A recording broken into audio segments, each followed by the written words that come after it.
Am I the asshole for canceling Christmas? I am the family organizer, the one everyone goes to for holidays, advice, support, or just wants to rant to. I love and hate it equally. I host all major holidays as my home is large and neutral to family drama. I refuse to get involved. Every Christmas we host upwards of 15 people, and it is exhausting. We are hosting this year again, and I feel excitement and dread in equal measures. Talking to a friend she was dating, they don't do a Christmas meal, just a normal lunch, and spend the day enjoying their family time. It sounded so lovely I felt like crying. So next year I have decided I won't be hosting.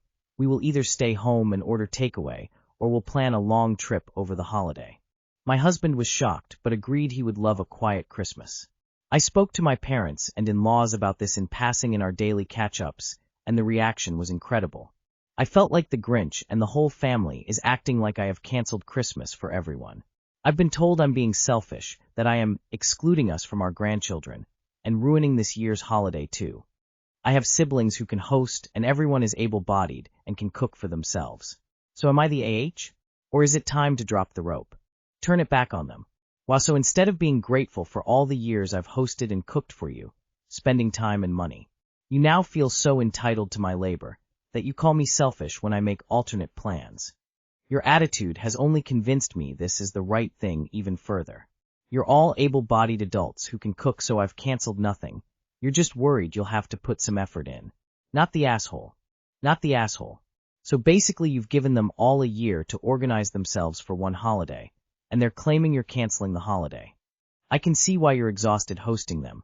From that response, I bet they do the bare minimum to prep, serve, and clean up the meal, let alone everything else that goes into hosting. If you choose to take a holiday, think carefully and set boundaries early.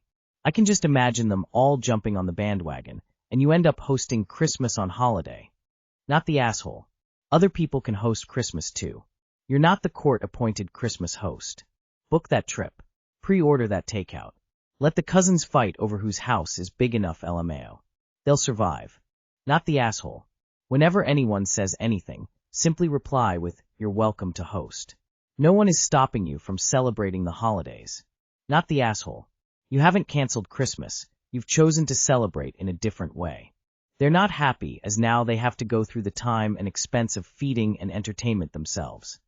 AITA for keeping a family cookbook that was previously thrown away. More than 10 years ago, my SIL's MIL passed away. The family cleaned out her house, took what they wanted, then decided to toss the rest. Before it was tossed, my SIL said to see if there was anything I wanted. All I could find was an old cookbook, which was in plain sight on the kitchen table. Fast forward to this year when I posted a photo of my island with cookbooks all over it. I was looking for a certain recipe. My brother-in-law saw the photo and his mother's cookbook, then demanded its return. I refused. The whole family is in an uproar. Half are on my side, half on his. I've had to block quite a few from being able to contact me, as they were getting really rude. AITA for not returning it? If I hadn't taken it, it was going to be thrown away. Look and keep what you want / 10 years later / No, not that. Not the asshole, they're being ridiculous. You could offer to maybe let them copy the book, or give them recipes if they want, but you're not obligated to give a okay away that they specifically didn't want, and let you keep for 10 years. You are the asshole. You didn't do anything wrong by taking the cookbook. That said, when cleaning out a lifetime of a dead loved one's stuff, there are inevitably going to be things that are overlooked. Now that you know it was a treasured possession of someone you're not even related to, you would be a huge asshole if you refused to give their mother's cookbook back after they've asked. Are you really that attached to an unrelated dead woman's recipes that copying the recipes and giving back the original isn't worth salvaging your relationships with extended family / in-laws? Soft, you are the asshole. When you're grieving, it's easy to overlook things. This is a cookbook from someone who is not related to you. As far as I can understand, this is your spouse's sister's husband's mom. If you're invested in the recipes, make some copies and keep those. Give back the original. Take pictures of the recipes you use. ABD, give it back. It's not sentimental to you, so why cause an argument over it? Imo, your Sil had no right to tell you take anything. I'm guessing that your Sil's mill is not your mother. For all you know, people have been looking for that cookbook. You should give it back. Copy all the recipes you like for sure, but give it back. Would it want your mother's book returned if it was taken by someone else? Soft, Ida. Bil wants his mom's cookbook because it has sentimental meaning to him. Be nice and give it to him. Am I the asshole to use the gym shower room when someone left their belongings there to save spot? I went to the gym with my 8-year-old daughter for her swim lesson. After she finished, we went to the girls' shower area. There's only one shower that has a removable shower head, which is the only one I can really use to help her wash properly. When we got there, someone had left their belongings inside, clearly trying to save the spot. I waited for a bit and looked around, but I didn't see anyone actually using it, so I went in to quickly wash my daughter. Then a woman suddenly came running out from the sauna and started yelling at me in Chinese. I told her she can't reserve the shower like that. She kept shouting, so I ended up yelling back in Korean. So, am I the asshole for using a shower when someone just left their stuff there without even being there to use it? Not the asshole. She was in the wrong, but as a side note, I would have enjoyed one yelling in Chinese and one in Korean. Not the asshole, especially since she was in the sauna. If she was just peeing for 1 minute, that's a little different. My favorite part of this story is two people having a yelling argument in two totally disparate languages. Not the asshole. Not the asshole. The lady trying to tie up a communal shower indefinitely while she was off in the sauna is not reasonable. She should have just waited until you were done to claim the shower. Not the asshole. People need to stop thinking they are entitled in this world. Not the asshole. You weren't wrong, she was. Am I the asshole for refusing to pay for my sister's wedding?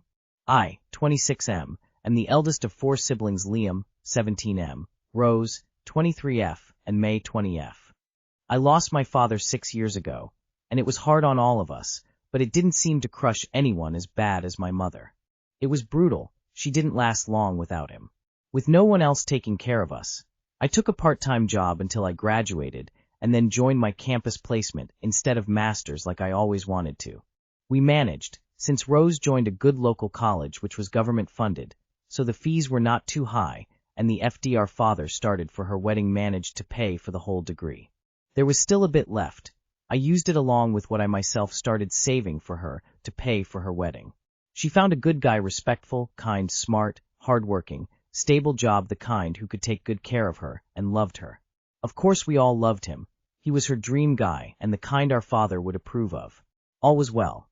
Now May brought this guy home and informed us she plans to marry him soon. He has no promise of graduating this year either. He should have done so last year, and is receiving pocket money from parents. He doesn't have a job and isn't managing to get a stable one either. I wouldn't be so wary if May was trustworthy, but she isn't. She is no position to manage interviews and a job. Neither are her grades good enough to push her into masters. I told her this is not a good idea, but she is in no mood to listen. Her argument is that Rose was her age when I got her married. I told her Rose landed most interviews she tried and managed our household finances to a good extent by herself. She was ready for it. May isn't. She isn't listening to me. She said, fine. Hate him all you want, don't give us your permission or blessing. Just pay and get done with it. I said I won't pay for her wedding because 1. I hardly have the money. I used up all the money our father set aside for her future into her college fees, and my FD hasn't matured yet. 2. Even if I were to break it or take a loan, it's an unwise decision on her part that I don't support. 3. I'm trying to save up for my kids' futures, and such a big expense is not the way to do so. 4. Medical bills are draining my income as is, and paying for her wedding will be taxing.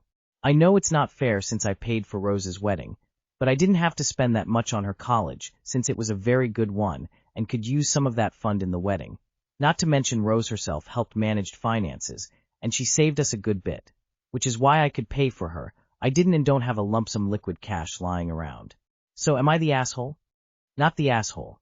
There's a reason you're in charge, and not the one marrying a degreeless, unemployed loafer at 21.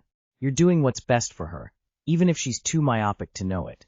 Withholding the funds may also encourage a long engagement, and she might get sick of this freeloader. Maybe he's the one trying to pressure her into marriage for some access to easy cash. Not the asshole. You do not owe it to May to pay for her wedding. I know it's not fair since I paid for Rose's wedding.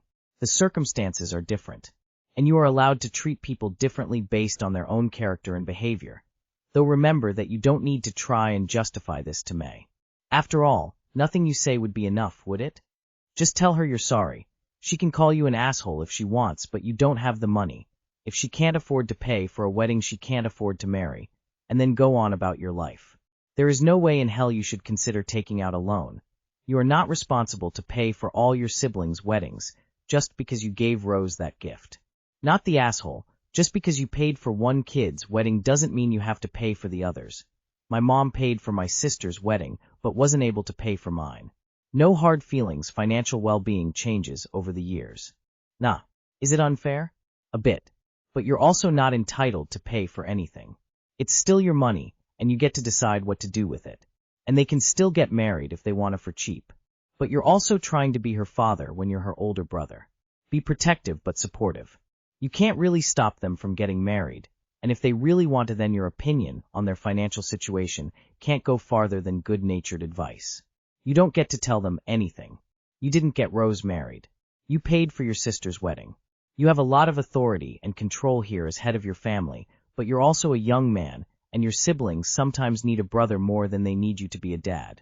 That if she would have at least tried to budget for these expenses, she wouldn't have needed to ask Opie to sacrifice his funds to cover her blatant disregard to the costs of her desires. Not the asshole parents are not obligated to pay for their children's weddings. Tell May that yes, it is unfair that she no longer has parents, and that has required everyone to make sacrifices. As the oldest, you have to try to make the best decisions possible to keep things going, and paying for her wedding is not one of them. I would point out to her that you are not preventing her from getting married. She can get married at the courthouse, or if having a fancy wedding matters more her and her fiancé can wait, get jobs and save up the money themselves. Saving the money to spend on your other siblings' education is a much better use of the leftover money.